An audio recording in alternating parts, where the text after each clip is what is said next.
What is going on, everyone? My name is Marren TM and welcome back to yet another video here on the channel. The clock is currently 6:40 AM and I just woke up and I thought to myself, hey, let's make a video on the most important advice to improve in Fortnite today. So that's what I'm going to be doing. A CSGO player by the name of Jordan Gilbert, also known as Nothing, made a video on this in CSGO just a couple of days ago, so that's where I got my inspiration from, because truthfully I see all of these videos, how to edit, how to build, how to shoot in Fortnite, but I've never really seen a good comprehensive video on important advice to improve in Fortnite generally. So that's what I'm going to be doing today, and well, if you guys are stoked, be sure to let me know by dropping a like and a comment down below. And with that said, let's get right on into it. So starting off, I'm going to be completely honest. If you have a bad PC or a super bad internet connection, you are limited and you gotta face that. So you gotta learn how to play needless of your conditions. If you have 60 ping and 30 FPS, there's no chance you'll become the best player in the world. This is just the truth, guys. I'm really sorry. It's just no possible way you can outskill your opponents consistently if you have these conditions when playing. So if you are looking to become the best of the best or improve a lot, if you have a bad PC, get an upgrade, invest some money into it, especially if you are dedicated to become better at the game. And while we're at the topic of upgrades, I just want to say that your skill is only as good as your gear can handle. So if you have a $2 mouse from Wish or a $5 membrane keyboard, I would also recommend upgrading that, especially if you notice that, well, your gear isn't that good. And I do understand that gaming peripherals can be very expensive, but if you really want it, you gotta go the extra mile, maybe take some extra shifts at work, do some work at home, whatever it might take. That's what I did, at least. I worked so much at home and, well, it paid off. Alright, so let's say you're struggling at competitive Fortnite. You want to get better, you have insane mechanics. This is kind of the position I'm in. I wouldn't say that I have insane mechanics, but my mechanics are way better than my competitive Fortnite abilities. So how do you get better? Recently, I've improved a lot at competitive Fortnite, and the easy answer is that I've been playing a lot of customs. I've been enjoying it a lot. I've been playing against other skillful players, but this is where it gets really tricky. So let's say you don't have the greatest achievements when it comes to competitive Fortnite. You won't get into any practice Discord server because of, well, your achievements suck. And how can I get any achievements if you can't get practice against the best of the best? Well, you gotta play what you can play, and this is not always great. My best position in the World Cup was 105th.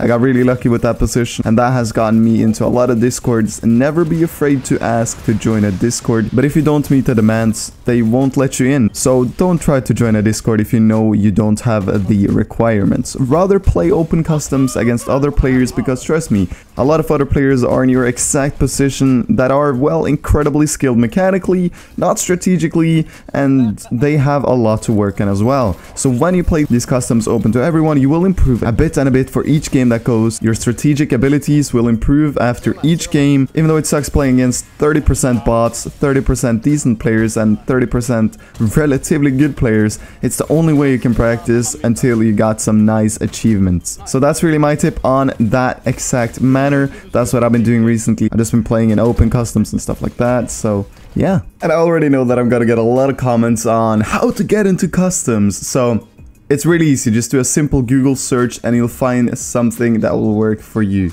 If you are Europe, I could recommend it customs. They're not the best, they're not the worst. I'll leave a link to that Discord server down in the description below. And yeah, let's move over to the next topic. This might actually be the most important tip to improve and to stay consistent when playing competitive events and stuff like that, and that is mentality. A lot of players are really good both strategically and mechanically, but when it comes to an event they rage, and that pretty much causes them to do terrible because they cannot keep their head cool, and this is just like such a waste of potential. I know so many younger people, they just rage whenever they die, and they have so much potential because their mechanics are cracked. They're not scared to do anything when it comes to competitive gaming, and yeah, just try not to rage. Just force yourself not to say anything bad. Just say, okay, well played to your opponent, even if it's a bullshit reason that you died. Just say, good fight, well played. You don't have to say he's just a better player, but you know, you can add that on as well. But yeah, that is my advice on keeping your mentality cool. Let's go over to the next topic.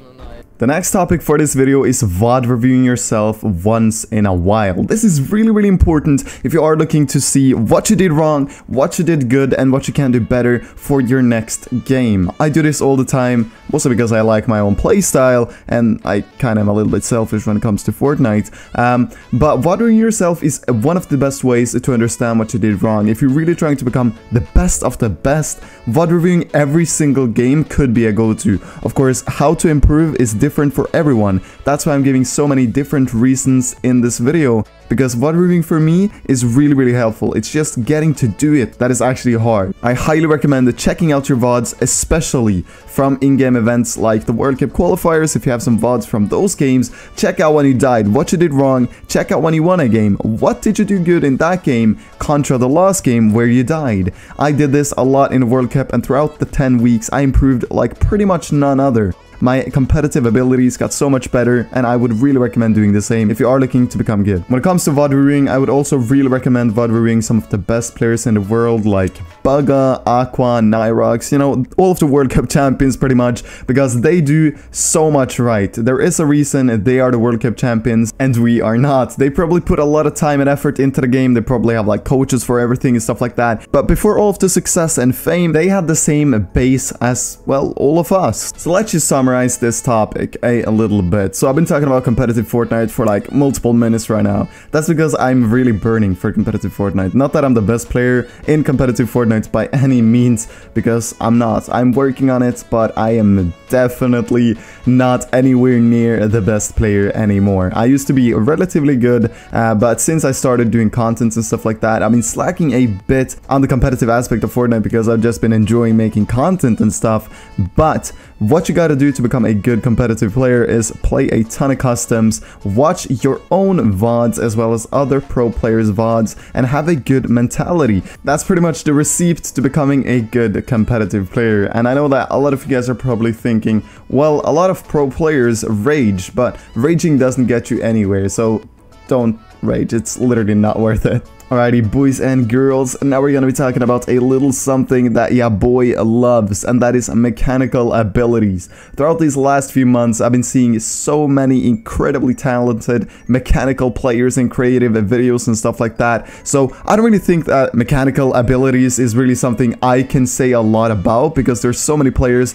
that are much better than me mechanically, but I just wanted to say a little something about it nevertheless. So if you are working on your mechanics, mad props to you, because not a lot of people admit to be working on their mechanics, because everyone's like, yeah, I can build super fast, I can edit super fast, and that's very often the truth. But what I would recommend if you guys are working on your mechanics, or if you are good, is just work on your consistency. I see so many flashy, cool players, just like their clips is nuts, but that's only clips. When it comes to streaming, they're so inconsistent, and I am one of them. I gotta admit, like, I have my moments where I'm really fast, I have my moments where I'm really slow, I mess up a lot, and that's what I'm working on right now, consistency. And then again, you guys might ask, how do you work on consistency? And what I've been doing, it's very basic, but I've just been free building in creative for hours upon hours upon hours on end, 1v1ing everyone, playing arena solos, no custom, just chilling in arena solos, and it's been working out phenomenally.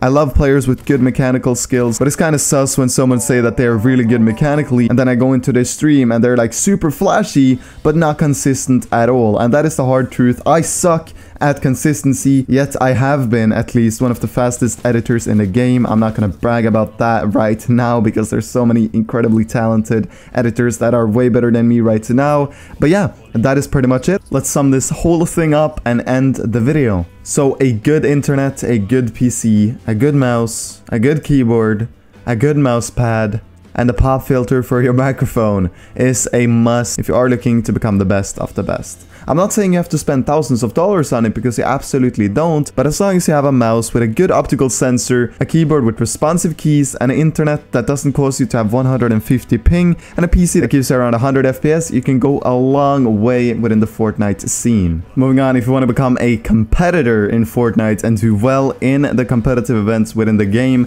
playing customs and sacrificing a lot of time into the game is a must as well. Watching your VODs, watching pro players' VODs is also a super good way to become better effectively, and I could really recommend it. I always say this, I've probably said it 1,000 times, I sound like an old grandpa, but your mentality is also key to winning in Fortnite. If you rage after each bad game, you will never be able to improve to the best of your own abilities. So stay cool guys, and you'll definitely perform super duper well.